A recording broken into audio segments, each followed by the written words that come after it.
할렐루야. 한 주간 평안하셨죠? 우리 함께 마음을 모아서 5월 3일 예배를 성부와 성자와 성령의 이름으로 드립니다. 다 같이 사도신경으로 신앙 고백합니다. 나는 전능하신 아버지 하나님 천지의 창조주를 믿습니다. 나는 그의 유일하신 아들 우리 주 예수 그리스도를 믿습니다. 그는 성령으로 잉태되어 동정녀 마리아에게서 나시고 본디오 빌라도에게 고난을 받아 십자가에 못 박혀 죽으시고 장사된 지 사흘 만에 죽은 자 가운데서 다시 살아나셨으며 하늘에 오르시어 전능하신 아버지 하나님 우편에 앉아 계시다가 거기로부터 살아있는 자와 죽은 자를 심판하러 오십니다.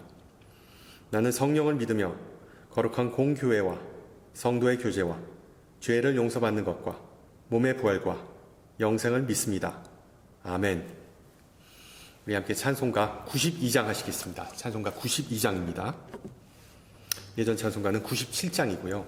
위에 계신 나의 친구 찬송가 92장 함께 합니다.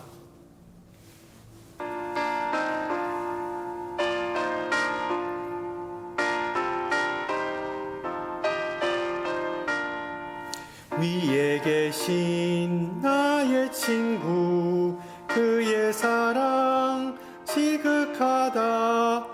이는 예수 그리스도 나의 구주 나의 친구 사랑하는 나의 친구 늘 가까이 계시도다.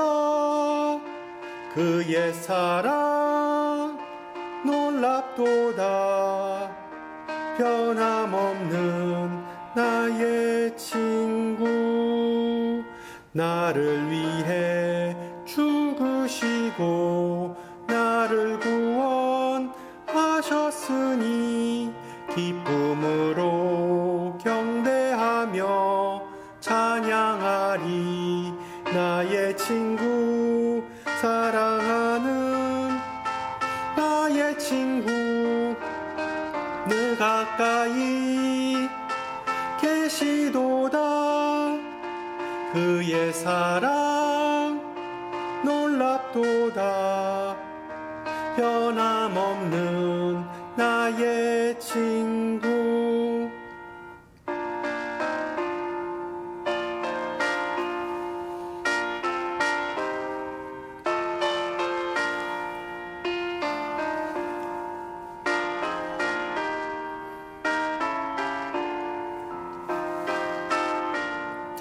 내 맘속에 늘 계시고 영원토록 함께하네. 가지 되어 하나 되리. 포도나무 나의 친구 사랑하는 나의 친구 늘 가까이 계시도다.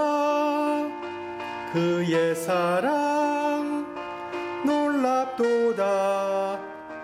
변함없는 나의 친구 그날이와 황금길에 그의 영광 바라보며 그의 팔로 날 안을 때 만나보리. 나의 친구 사랑하는 나의 친구 늘 가까이 계시도다. 그의 사랑 놀랍도다. 변함없는 나의 친구. 아멘. 하나님께서 오늘 저녁 우리에게 주신 말씀 요한복음 20장 19절에서 29절입니다. 제가 가진 성경으로 신약 183페이지고요.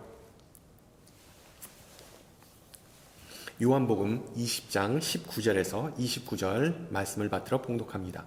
이날 곧 안식 후 첫날 저녁 때에 제자들이 유대인들을 두려워하여 모인 곳의 문들을 닫았더니 예수께서 오사 가운데 서서 이르시되 너희에게 평강이 있을지어다.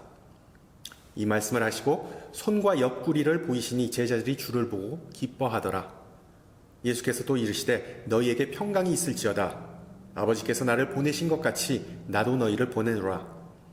이 말씀을 하시고 그들을 향하사 숨을 내쉬며 이르시되 성령을 받아라. 너희가 누구의 죄든지 사하면 사하여질 것이요 누구의 죄든지 그대로 두면 그대로 있으리라 하시니라. 12제자 중에 하나로서 디두모라 불리는 도마는 예수께서 오셨을 때에 함께 있지 아니한지라. 다른 제자들이 그에게 이르되 우리가 주를 보았노라 하니 도마가 이르되 내가 그의 손에 못자국을 보며 내 손가락을 그 못자국에 넣으며 내 손을 그 옆구리에 넣어 보지 않고는 믿지 아니하겠노라 하니라. 여드레를 지나서 제자들이 다시 집 안에 있을 때 도마도 함께 있고 문들이 닫혔는데 예수께서 오사 가운데 서서 이르시되 너희에게 평강이 있을지어다 하시고 도마에게 이르시되 내 손가락을 이리 내밀어 내 손을 보고 내 손을 내밀어 내 옆구리에 넣어보라. 그리하여 믿음 없는 자가 되지 말고 믿는 자가 되라. 도마가 대답하여 이르되 나는 나의 주님이시오 나의 하나님이시니이다. 예수께서 이르시되 너는 나를 본 고로 믿느냐? 보지 못하고 믿는 자들은 복되도라 하시니라. 아멘. 네, 요즘 날씨가 오락가락하지요. 지난주에는 따스하다 못해 초여름 날씨였는데 갑자기 온도가 뚝 떨어졌네요. 게다가 많은 분이 알레르기 때문에 고생하고 있는 줄 압니다. 저도 약을 먹지 않으면 아마 지금쯤 재채기하고 콧물이 줄줄 흐르고 그냥 뭐 눈이 뻘개지고 가렵고 정말 못 볼 꼴을 보여주고 있을 겁니다. 뭐 어쩌겠습니까? 우리가 사는 세크라멘토 지역이 도심이 아니라 서버브이다 보니 봄이 되면 꽃, 나무, 풀가루에 더 노출될 수밖에 없죠. 비슷한 맥락에서 집의 뒷정원, 뒷마당, 그러니까 백야드를 관리하는 분들도 이맘때쯤이면 온갖 잡초나 꽃가루 때문에 더 부지런해지기 마련입니다. 인터넷에 올라온 내용인데 동부에 사는 어떤 목사님의 경험담입니다. 그러니까 half acre 대충 600평이나 되는 꽤 큰 뒷마당을 가꾸는데 열심히 했던 그 목사님의 어느 이웃이 있었는데 언젠가부터 민들레가 하나 둘씩 그 정원에서 피기 시작하더니 마구마구 자라기 시작했답니다. 그래서 뭐 이런저런 방법 다 뽑고 뭐 제초제도 사용해 보았지만 아무런 성과가 없어서 나중에는 그 주에 있는 농경대학에 편지를 보냈답니다. 내가 이런 방법도 해봤고 저런 방법도 해봤지만 아무런 성과가 없었습니다. 그리고 이 많은 민들레를 도대체 어떻게 해야 합니까? 그러자 얼마 후에 이런 답장을 그 농경대학으로부터 받았답니다. 민들레를 아끼는 마음을 가져보세요. 살다 보면 힘들고 짜증나는 일이 생기는데 그런 일이 비록 즐길 수는 없다 할지라도 우리가 잘 살펴보면 한두 개의 장점이라도 찾아볼 수 있지 않겠냐는 생각이 들었습니다. 민들레 하면 어떤 분은 나물로 무쳐 먹을 수 있다라고 말씀하실 수 있을 거예요. 그리고 실제로 민들레는 약초로도 쓰이기도 합니다. 그러나 민들레의 가장 큰 특징이자 장점은 사람들에게 무시받고 뿌리채 뽑히고 아무런 사랑과 돌봄을 받지 못할지라도 항상 무성하게 자라는 뛰어난 생명력 아니겠습니까? 뭐 풀밭, 길가, 논밭, 공원 가리지 않고 그냥 마구 피어납니다. 모든 경계를 뛰어넘어서 그 화사한 노란 꽃을 주변에 뽐냅니다. 한 자리에 가만히 있는 경우가 절대로 없습니다. 어떻게 보면 초대교회는 이 민들레와 같은 꽃이었습니다. 초대 그리스도인들은 예수님처럼 한 곳에 가만히 있는 법이 없었습니다. 항상 돌아다녔죠.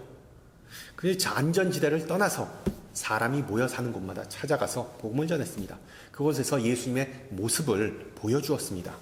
특히 흑암 속에 사는 이들에게 민들레꽃처럼 화사한 빛을 비추었죠. 그 내용이 바로 초대교회의 태동과 성장을 저술한 사도행전의 내용입니다. 초대교인들의 삶의 특징은 정말 민들레처럼 단순하지만 아름다웠습니다.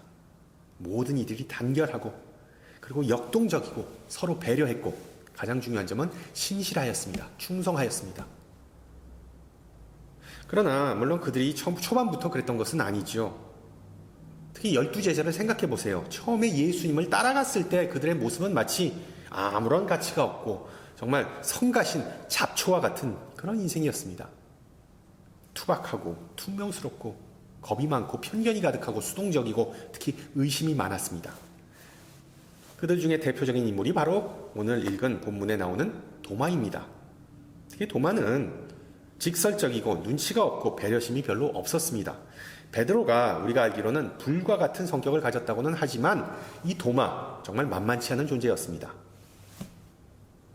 우리가 잘 아는 오늘 읽은 본문, 부활에 관한 본문 요약해보면 이런 상황이죠. 제자들이 도마에게 주님께서 부활하셨다는 놀라운 사실을 전해줍니다. 마치 도마에게 이렇게 질문하죠. 자네, 예수님이 부활했다는 것이 믿어지니? 두 강도 사이에 십자가에 못 박혀 죽었던 예수님이 다시 살아나셨다는 게 믿어져? 부활하신 예수님이 그 예수님이 마리아와 우리에게도 직접 나타나셨다는 게 믿어지나? 이에 대해 도마는 짤없이 대답하죠. 안 믿어. 나한테 그런 어린 반푼어치 없는 소리 하지 마. 그때부터 도마는 불신의 대명사로 알려졌죠. 그가 내뱉은 말, 그가 했던 말이 화근이 된 것입니다. 다시 한번 말 조심해야 한다는 사실을 일깨워주는 대목이죠.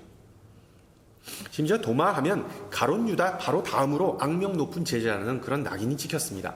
그리고 교회의 긴 역사를 통틀어 그는 항상 의심 많은 도마, 영어로 Doubting Thomas라는 그런 오명이 따라다녔습니다. 여러분, 이런 악명 또는 편견은 과연 정당할 것일까요? 실제로 도마는 어떤 사람이었습니까? 객관적으로 보면 도마는 다른 제자보다 더 나쁘지도 그렇다고 더 잘난 것도 없었던 평균적인 제자였습니다. 오히려 나중에 도마는 인도까지, 그 먼 곳까지 인도까지 복음을 전하러 간 위대한 선교사였습니다. 지금도 인도의 서부 그리고 남부에 있는 해안 지역에 성도마 교회들이 세워져 있습니다. 심지어 교회의 전승에 의하면 도마는 인도에서 순교했습니다. 기도하던 중에 창에 찔려 목숨을 잃었다고 전해져 내려옵니다. 자, 이런 업적을 남긴 사람임에도 불구하고 그는 항상 의심 많은 도마로 불려집니다. 분위기 파악 못하고 시와 장소를 구분하지 못하고 내뱉은 그 말 때문에 지금까지 그 부정적인 이미지에서 벗어나지 못하는 정말 비운의 제자입니다. 비운의 제자. 오죽하면 이 로마 카톨릭 교회에서 도마는 회의론자 아니면 시각장애인 그리고 아둔한 사람을 지켜주는 수호해주는 그런 성자 아니겠습니까? 그런데 여러분, 도마의 이런 악명, 그에 대한 이런 편견은 성경과는 아무런 근거가 없다는 것을 혹시 아시나요? 도마가 후대로부터 그렇게 욕을 먹는 이유는 바로 사람들이 성경을 대충 읽고 성급한 결론을 내렸기 때문입니다. 중요한 점은 성경에서 도마가 등장하는 본문은 오늘 우리가 읽은 요한복음 20장만이 아니라는 사실을 우리는 잘 모르는 듯합니다. 그래서 오늘 저녁 성경에 나오는 도마에 관한 내용을 좀 살펴보고자 합니다. 의심 많은 도마, Doubting Thomas라는 그 꼬리표, 그런 낙인이 혹시 도마에 대해 후대로 하여금 오해하게 만들지 않았는지 성경을 좀 꼼꼼히 읽으면서 확인해 보고자 합니다. 우선 요한복음 11장에 나오는 나사로의 죽음과 관련한 사건 속에서 도마는 비중 있게 다루어지죠. 유족인 마르다와 마리아를 조문하기 위해 예수님은 제자들에게 베다니에 여행 가고자 하는 계획을 알리십니다. 그러자 제자들은 그러지 마세요. 극도의 불신을 드러냅니다. 왜? 이미 예루살렘의 종교 지도자들과 많은 무리가 예수님에 대해 벼르고 있고, 그리고 베다니는 예루살렘 바로 근처에 있었기 때문에 당시에 베다니에 간다는 것은 마치 호랑이 굴에 들어가는 것과 다를 바가 없었기 때문입니다. 그러자 도마는 목소리를 갑자기 높여서 머뭇거리는 제자들을 이렇게 다독합니다. 우리도 주와 함께 죽으러 가자. 우리도 주와 함께 죽으러 가자. 후대에 미국의 건국 아버지라 불리는 벤저민 프랭클린, 이 도마가 했던 말을 인용한 것으로 보입니다. 미국 독립선언문에 서명하면서 그가 남긴 유명한 말이 있죠. 우리는 함께 뭉쳐야 합니다. 아니면 분명 우리는 각자 처형될 것입니다. 어찌됐든 그런 민감하고 그리고 위험한 상황 속에서 도마가 그런 발언을 했다는 것을 놓고 보면 도마가 얼마나 의의 있고 용기 있고 헌신된 사람인지를 나타내주고 있습니다. 예수님의 최측근이라고 알려졌던 베드로, 요한, 야고보가 아닌 도마가 예수님과 함께 죽을 수 있다고 고백한 최초의 제자라는 사실을 우리는 잘 기억하지 못하는 듯합니다. 보다시피 도마는 죽음을 불사한 용기와 신념의 사나이였습니다. 사나이. 그러나 나중에 예수님의 부활에 대한 제자의 보고를 그냥 무시했다는 이유만으로 예전에 보여준 그런 용기와 뚝심은 다 무용지물이 돼버리고 만 것이죠. 그렇지 않으면 왜 지금까지 용기 있는 도마가 아닌 의심 많은 도마로 남아 있었겠습니까? 왜 한순간의 행동이나 말이 그 사람 인생이나 인격 전체를 다 대변해 준다고 우리는 믿을까요? 그 이유는 간단하죠. 100번 잘해도 한 번 실수하면 도루묵이기 때문입니다. 내가 잘한 일을 기억해 주는 사람은 아무도 없습니다. 사람들은 꼭 내가 잘못한 일만 쪽집게처럼 기억합니다. 특히 여러분, 우리 신앙인은 조심해야 합니다. 왜? 이런 인간의 성향이 우리에게도 나타나기 때문입니다. 그래서 우리는 항상 늘 선택의 갈림길에 서 있습니다. 남의 실수를 기록하는 스코어 키퍼라고 그러죠. 실수를 기록하는 사람이 될 것인가? 아니면 하나님의 용서를 베푸는 사람, 즉 모든 것을 다 잊어버리고 넘어가는 그런 사람이 될 것인가? 결국 성경에 나온 도마의 첫째 사연이 주는 교훈은 우리에게 너무나 잘 알려진 이치와 원리, 겉만 보고 판단하지 말라입니다. 겉만 보고 판단하지 말라. 자, 둘째로 도마가 등장하는 본문은 요한복음 14장입니다. 14장. 이 요한복음 14장, 바로 예수님께서 제자들에게 하셨던 고별 연설 중의 일부인데, 이제 다가오는 십자가 죽음을 예고하면서 예수님은 천국에 관하여 다소 모호한 말씀을 하십니다.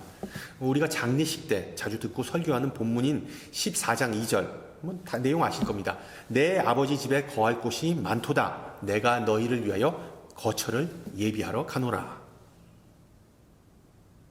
자, 여기서도 도마는 선봉대장 역할을 다시 자처합니다. 이 예수님의 이런 말씀을 듣고 도대체 무슨 얘기인지 모르겠다고 직설적으로 표현합니다. 주여, 주께서 어디로 가시는지 우리가 도통 알지 못하거늘 그 길을 어찌 알겠사옵나이까. 그러자 예수님은 신약을 통틀어 가장 유명한 구절 중에 하나를 알려주시죠. 나는 길이요 진리요 생명이니. 나는 길이요 진리요 생명이니. 여러분, 스승이 말씀하시는데 제자가 갑자기 끼어들어서 도대체 무슨 얘기인지 모르겠다고 말하는 장면이 상상이 되나요? 순진한 건지 아니면 너무 성급한 건지 눈치가 없는 건지 잘 모르겠지만, 도마는 어찌 보면 예전에 요한복음에 나오는 나다나엘과 같이 거짓이 없고 겉과 속이 다르지 않은 그런 사람이었습니다. 절대로 의심을 마음에 품고 그것을 묵혀두거나 호박씨 까는 그런 유형의 인간이 아니었습니다. 도마는 정말 정직하고 솔직한 사람이었습니다. 도마가 담대하게 나서서 자신의 무지를 드러낸 덕분에 우리 후대 그리스도인들은 예수님이 누구인지를 더 잘 알게 되었습니다. 예수님은 길이요 진리요 빛입니다. 또한 그 말씀, 바로 사별의 고통 가운데서 장례식 때 예수님께서 도마에게 하신 그 말씀을 통해 우리는 많은 위로를 받을 수 있다는 사실을 꼭 기억하시기 바랍니다. 마지막으로 도마가 등장하는 본문은 바로 오늘 읽은 말씀, 요한복음 20장이죠. 자, 예수님은 이미 제자들이 부활에 대해 믿지 못할 것을 예상하셨습니다. 그래서 십자가에 못 박히셨을 때의 성흔, 즉 손바닥과 옆구리에 있는 그 상처를 먼저 그리고 자발적으로 보여주십니다. 여러분, 다시 한번 말씀드리지만 예수님께서 이렇게 행동하신 이유는 특별히 도마를 콕 집어서 한 것이라기보다 그곳에 모였던 모든 제자가 믿지 못하는 것을 아셨기 때문에 그런 행동, 어떻게 보면 그런 퍼포먼스를 보여주신 것입니다. 즉, 그 상처를 보여주신 이유는 오직 도마만이 아니라 모든 제자의 의심을 단번에 해소하기 위해서였던 것이었죠. 보다시피 의심은 도마만의 문제, 도마의 트레이드마크, 전매 특허가 아니라 모든 제자의 문제였습니다. 오직 도마만이 자신의 감정에 솔직했던 것이죠. 그 의심을 표출했던 것뿐입니다. 그 결과 안타깝게도 정말 세세토록 욕이란 욕은 다 먹은 겁니다. 말씀을 준비하면서 성경에 나오는 수많은 위인 중에 우리 신앙인들이 가장 친근감을 느끼고 가장 동일시할 수 있는 인물은 아마 이 도마가 아니겠나 하는 생각이 들었습니다. 인간은 호기심을 잃는 순간에 늙는다는 말이 있듯이 인간은 모두 호기심을 품고 사는 존재입니다. 동시에 인간은 또한 조바심도 품고 사는 존재입니다. 마약이나 도박과 같은 나쁜 호기심은 위험할 수 있다. 고로 호기심은 다 충족해서는 안 된다. 라는 그 사실 또한 인식하기 때문이죠.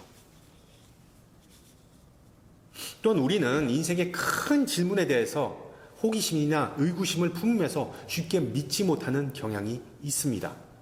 믿고 싶지 않기 때문이 아니라 믿었다가 과거에 호되게 당한 경우가 종종 있었기 때문이죠.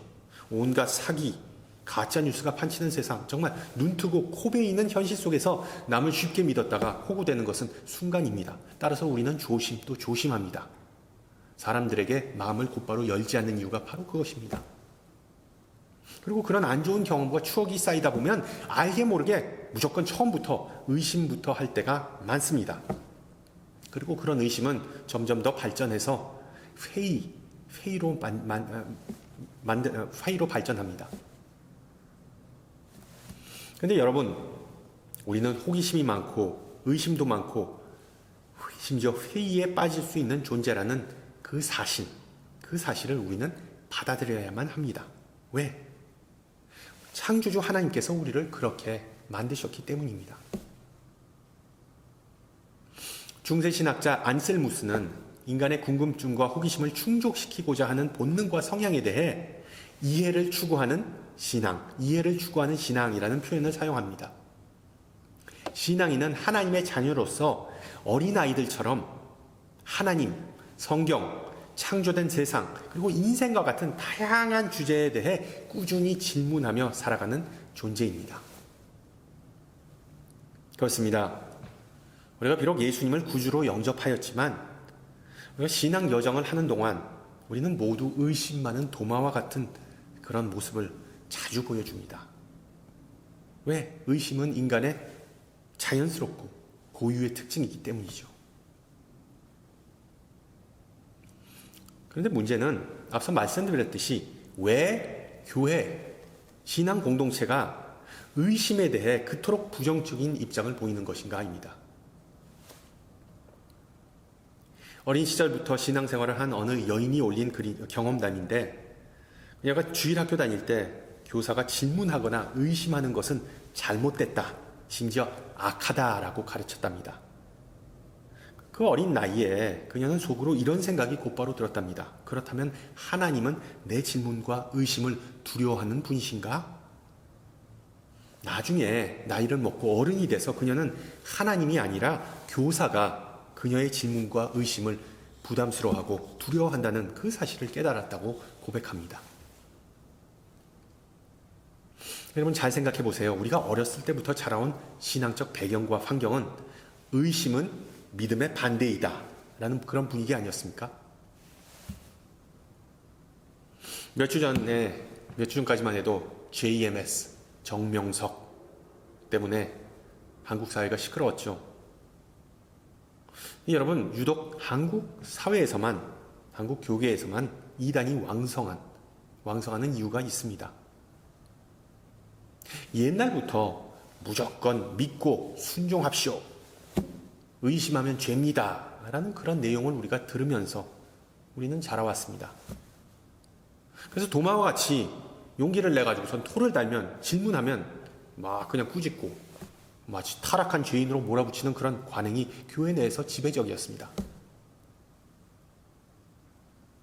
그래서 어떻게 보면 우린 맹목적인 믿음을 은연중에 가지게 되었고, 그리고 그게 지금 내가 믿는 방향이, 내가 가는 방향이 올바른 방향인지, 예수님을 따라가는 건지, 아니면 어떤 이름 모를 교주를 따라가는 건지, 그거에 대해서 분별력을 우리가 너무나 상실했습니다.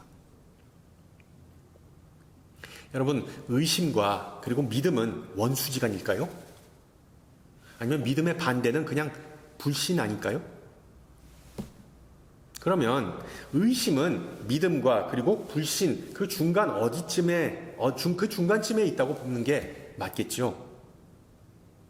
심지어 저는 때론 믿음의 반대는 의심이 아니라 확신이 아니겠냐는 생각이 듭니다. 여러분 바리새인들을 보세요. 그들의 문제는 믿음이 없었다는 것이 아닙니다. 그들의 문제는 너무 강한 확신이 있었다는 겁니다. 그게 뭘까요? 바로 자기 의를 올바른 신앙과 믿음과 동일시했다는 것입니다. 자기 의, self-righteousness. 나를 불편하게 만드는 상황을 즐길 수 없다고 하여도 그것으로부터 배울 수 있는 교훈은 무엇일까를 질문해 봐야 된다고 서두에 말씀드렸죠. 여러분, 의심은 믿음에 이르게 되는 자연스러운 과정입니다. 믿음으로 인도하는 일종의 계단입니다. 도마의 경우를 보세요. 의심하였지만 불신에 빠지지 않았고 결국 예수님의 부활을 믿고 증인이 되었습니다. 그리고 담대하게 선포했습니다. 주님은 하나님이십니다.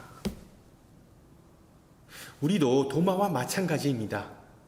맹목적인 믿음은 결국 건강한 믿음이 될 수 없습니다. 그렇다면 우리는 어떻게 해야 할까요? 의심 많은 도마로 비치는 것은 싫지만 또한 동시에 인생에서 궁금과 질문이 여전히 마음 한 곳에 존재하고 있습니다. 제자와 스승, 학생과 선생의 관계를 불편하게 만드는 요인 중에 하나는 제자가 스승에게 잘 모르겠습니다. I don't get it. 라고 말하는 길을 꺼리는 것에서부터 시작됩니다. 학생은 수업 중에 이해했다고 주장하지만 나중에 시험을 보면 아닌 게 다 드러납니다. 왜 내가 이해 못했다는 것을 말하지 못할까요? 이유는 뻔하죠. 선생에게 찍힐까봐, 수업을 방해한다고 한 소리 들을까봐, 아니면 자신이 멍청하다고 그런 낙인이 찍힐까봐. 마찬가지로 교회 내에서 질문이나 의심을 하면 영적으로 미숙하다라는 그런 꼬리표를 달아버리기 일쑤입니다. 그래서 목회자, 교사, 리더들은 질문에 답해주지 않고 그냥 일괄적으로 기도합시다 아니면 성경 봅시다 라는 말로 대충 넘어가는 경우가 있습니다. 제가 목사이지만 목사들이 성경이나 신학을 다 아는 것도 아닌데 마치 다 꿰뚫는 것처럼 우리가 아는 그 일부분을 갖고 그냥 기독교를 그냥 다 아는 것처럼 우리가 마치 무슨 예수님처럼 그럼 행세할 때가 많지요. 잘 모르겠다라고 말하면 성도들 앞에서 자신의 권위가 떨어질 것을 걱정하기 때문입니다. 그렇다면 난해한 신학적 주제 아니면 인생의 큰 문제 또는 부활이나 기적과 같은 그런 각종 신비스러운 주제를 다 설명이나 이해할 수 없는 상황 속에서 좀 더 겸손하게 그리고 정직하게 좀 더 인간적으로 대처하는 방법이 과연 무엇이 있을까요? 여러분 잘 들으세요. 우리의 마음속에 의심이 밀려오거나 질문이 떠오를 때 그 순간들을 배움의 장, 배움의 기회, 배움의 순간이라고 받아들이는 것입니다. 자, 그게 무슨 뜻일까요? 내일 일은 난 몰라요. 하루하루 살아요. 우리의 신앙 여정이 어디로 행하는지 알 수 없지만 기억해야 할 사실은 예수님께서 우리와 함께 하신다라는 사실입니다. 예수님께서 우리와 동행하기 때문에 언젠가는 우리에게 그 모습을 드러내시지 않겠습니까? 엠마오로 가는 두 제자에게도 그랬고 오늘 나눈 이야기 속의 도마에게도 예수님은 나타나셨습니다. 중요한 점은 예수님은 제자들에게 나타나셔서 그들의 연약한 믿음을 책망하지 않으셨고 혼쭐 내지 않으셨고 오히려 은혜를 베푸셨다는 사실을 기억하시기 바랍니다. 너 봐. 인내와 사랑이 많은 부모처럼 모든 것을 다 받아주시고 그들의 호기심을 충족시켜 주셨습니다. 요한복음에서 말하는 믿음은 어떤 인간의 지적 능력이나 사고를 의미하지 않습니다. 어떤 객관적 사실을 우리가 머리로 받아들이는 게 믿음이 아닙니다. 그래서 예수를 믿습니다라고 우리가 믿는다고 고백하지만 우리가 어떤 때는 그냥 지식적으로 인정하는 때가 많고, 그게 무슨 실체인지, 그게 어떤 의미와 그리고 어떤 결과를 수반하는지를 우리가 잘 모를 때가 있죠. 여러분, 혹시 부모, 배우자 또는 친구가 나는 너를 믿어 라고 말하는 것을 들어본 적 있으십니까? 여기서 말하는 믿음은 사랑을 의미하죠. 그들은 여러분을 사랑하고 반대로 여러분이 그들을 사랑한다는 그런 의미입니다. 그리고 그런 관계, 그런 사랑의 관계 속에서 상대방은 여러분을 신뢰한다, 여러분은 안다라는 의미입니다. 우리가 예수님을 믿고 믿는 것도 이와 마찬가지입니다. 예수님을 먼저 사랑하고 의지하는 것이 바로 참된 믿음으로 가는 길이죠. 오늘 부른 찬송의 가사처럼 우리가 먼저 예수님을 사랑한 것은 아니죠. 예수님께서 이미 우리를 사랑하고 우리를 이미 너무나 잘 알고 계시는 분입니다. 비록 지금은 우리가 모든 질문과 의문에 대해 다 답할 수는 없지만 주님을 사랑하고 의지하고 말씀에 순종하다 보면 고린도전서의 말씀처럼 주님의 영이 우리를 비추시고 우리가 주님을 온전히 알게 될 것입니다. 할렐루야. 다양성 안에서 일치를 이루는 것이 교회의 본 모습입니다. 교회 안에는 영적으로 미숙하거나 성숙한 사람, 뜨겁거나 아니면 미지근한 사람, 다양한 사람들이 모여 있습니다. 그러나 우리가 다 다를지라도 다 한 배를 타고, 교회라는 한 배를 타고 함께 신앙 여정을 보낸다는 사실을 꼭 기억하시기 바랍니다. 그 배를 타고 여행하다 보면 사람마다 영적으로 해결되지 않은 문제, 갈등, 시험, 그런 모든 것들이 다 드러나게 마련입니다. 근데 긍정적으로 본다면 나를 불편하게 하는 요소, 아니면 공동체를 조금 시끌벅적하게 하는 요소가 존재한다는 것은 적어도 우리들이 그것들과 무관하지 않고 응답을 얻기 위해 교회 공동체 안에서 주님과 그리고 다른 지체들과 소통하고 노력한다는 의미 아니겠습니까? 따라서 우리 주변에 시험에 들거나 의심에 빠졌거나 이해하지 못하는 사람이 보일 때 색 안경을 끼지 말고 색 안경을 벗고 오히려 그들의 말을 들어주고 품어주고 함께 기도할 때 교회의 모습이 비로소 바뀌게 됩니다. 우리가 그런 열린 마음을 가질 때 비로소 교회의 모습은 더 따스하고 그리고 사랑스러워지는 것이죠. 우리 각자가 다 민들레와 같이 밝게 빛나는 것입니다. 사랑하는 성도 여러분, 항상 기억하세요. 우리가 신앙 여정을 하면서 모든 질문과 그리고 의심에 대한 답을 찾지는 못하겠지만 의심은 우리의 성장과 열매 맺음을 가능케 해주는 자양분임을 기억하시기를 주님의 이름으로 축원합니다. 함께 기도합니다. 귀하신 주님, 제자들의 연약함과 의심에도 불구하고 그들에게 은혜 베푸시고 말씀으로 그들의 눈과 마음과 그리고 모든 신앙의 문을 열어주셨듯이 오늘 저녁 성령으로 함께 하시고 성령의 말씀으로, 생명의 말씀으로 우리에게 은혜와 믿음 주심을 감사드립니다. 주님, 우리는 실로 연약하기에 온갖 호기심과 의구심으로 흔들리는 때가 많음을 고백합니다. 그러나 우리의 연약함을 아시는 주님께서는 교회라는 선물을 주심으로 모든 근심, 걱정, 의문을 다 주님께 가지고 나아오라고 하셨습니다. 주님의 몸된 교회가 지혜와 마음을 모아서 진리를 탐구할 때 부디 주님의 거룩한 영이 우리를 인도하시고 영감 주시어 주님의 말씀에 더욱 집중하고 순종하고 주님을 사랑하여 영적으로 성숙해지고 열매 맺기를 간구합니다. 주님은 불신을 믿음으로, 무지를 지혜로, 궁핍함을 풍요로, 그리고 옛사람을 새 사람으로 변화시키는 분이오니 부활의 능력으로 우리의 삶과 신앙을 변화시키시고 그 삶을 통해서 또한 많은 이들이 주님의 빛을 보게 하옵소서. 죄와 사망 권세를 물리치신 주님, 오늘도 우리를 사랑과 공의의 길로 인도하사 개개인뿐만 아니라 온 교회가 새 생명을 주신 주님을 찬양하고 주님께 영광 돌리는 역사가 있게 하옵시고 구원의 기쁨이 우리의 삶 가운데 영원히 지속되므로 세상의 유혹에 눈 돌리지 않고 표대만을 바라보며 전진하는 성도와 교회 되게 하옵소서. 주님, 이 시간 우리 가운데 몸과 마음이 상한 자를 돌보시고 긍휼히 여기시고 주님의 치유의 손길이 그들의 마음을 어루만지기를 기도합니다. 또한 삶의 무게와 멍해 때문에 지치고 낙심하고 감사하지 못하는 이들을 위해 기도하오니 그들의 마음을 주님의 평화와 기쁨으로 채우시어 성령의 능력과 소망이 넘치게 하옵소서. 또한 새롭게 헌신하며 선한 목자 되신 주님의 발자취를 따르고 주님의 얼굴을 배우는 그날까지 우리를 지키시고 인도하시고 충만케 하옵소서. 우리 다 같이 주님 가르쳐 주신 기도합니다. 하늘에 계신 우리 아버지, 아버지의 이름을 거룩하게 하시며 아버지의 나라가 오게 하시며 아버지의 뜻이 하늘에서와 같이 이 땅에서도 이루어지게 하소서. 오늘 우리에게 일용할 양식을 주시고 우리가 우리에게 잘못한 사람을 용서하여 준 것 같이 우리 죄를 용서하여 주시고 우리를 시험에 빠지지 않게 하시고 악에서 구하소서. 나라와 권능과 영광이 영원히 아버지의 것입니다. 아멘. 네, 예배를 마쳤습니다.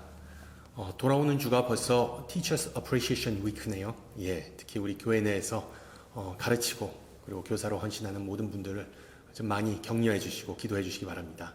여러분 강건하시고요. 저는 다음 주 시간에 뵙겠습니다. 샬롬.